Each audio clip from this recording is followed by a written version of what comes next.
नमस्कार, आप देख रहे हैं एटीएन समाचार और मैं हूं आपके साथ मानवी ठाकुर।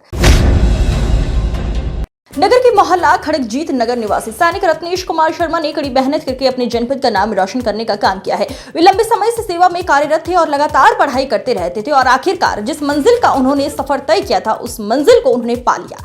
सैनिक रत्नेश कुमार शर्मा ने असम राइफल में असिस्टेंट कमांडेंट के पद पर चयन पाया है। जैसे ही उनके चयनित होने की जानकारी उनके घर वालों और उनके शुभचिंतकों को हुई तो सब में खुशी की लहर दौड़ गई। वो सब अब उनके घर आने का इंतजार कर रहे थे। सोमवार की देर शाम assistant commandant Ratnesh Kumar Sharma army की वर्दी में अपने घर पहुंचे तो उनके घर पहुंचने से पहले ही उनके पारिवारिक शुभचिंतकों की ओर से उनके स्वागत की भव्य तैयारी की जा चुकी थी। ढोल नगाड़ों के साथ उनके प्रथम बार घर आने पर उनका सम्मान किया गया, फूलों की वर्षा की गई। परिवार में खुशी इस तरह से थी कि हर व्यक्ति उनके असिस्टेंट कमांडेंट के पद पर चयन होने पर अपने आप को गौरवान्वित महसूस कर रहे थे। स्वागत सम्मान के बाद जब उन्होंने पत्रकारों से वार्ता की तो उन्होंने बताया कि सिर्फ पढ़ाई ही एक ऐसा माध्यम है जो आपको आपकी मंजिल और आपके मुकाम पर पहुंचा सकता है, इसलिए सारे कामों को छोड़कर पढ़ाई पर ध्यान देना चाहिए। उनके स्वागत सम्मान के लिए पूरा समाज एकत्रित हो गया था।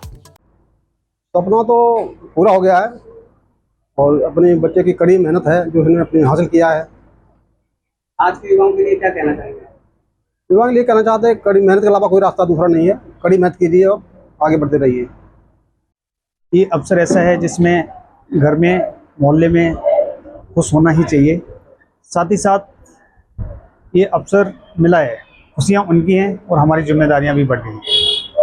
आप एक अच्छे पद पर चयनित हुए हैं, क्या संदेश देना चाहेंगे देश के प्रति? आज के युवाओं को क्या करना चाहिए? सबसे पहले युवाओं से हम यही कहना चाहेंगे, देश सेवा से बड़ी कोई सेवा नहीं है। आइए और अपने भारत माता की सेवा कीजिए, उसके बाद कुछ दूसरा सोचा जाएगा।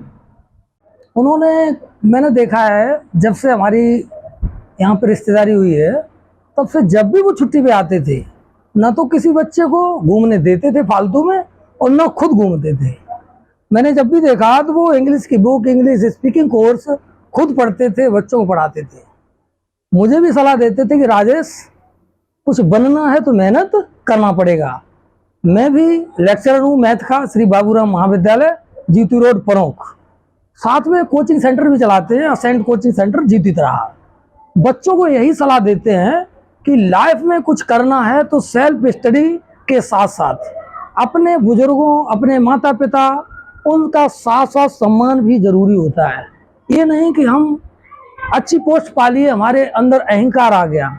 हमारे जो साली साहब हैं बड़े, कतई उनके अंदर न तो घमंड है कि मैं इस पोस्ट पे पहुंचा हूं। कड़ी मेहनत, कई इंटरव्यू क्रॉस करने के बाद इन्होंने अब सफलता हासिल की। इन्हें पिछली साल पोस्टिंग मिली थी तो इंडियन मिलिट्री एकेडमी देहरादून इन्हें भेजा गया। 1 साल ट्रेनिंग के बाद 14 जून 2025 को इंडियन आर्मी के द्वारा परेड के बाद बाई हेलीकॉप्टर से इनका स्वागत किया गया। मैं उसमें मौजूद था। तो यही कहना चाहेंगे कि अगर कुछ बनना है तो सबसे पहले कड़ी मेहनत, सेल्फ स्टडी के साथ साथ अपने बुजुर्गों का आशीर्वाद लेते रहना चाहिए।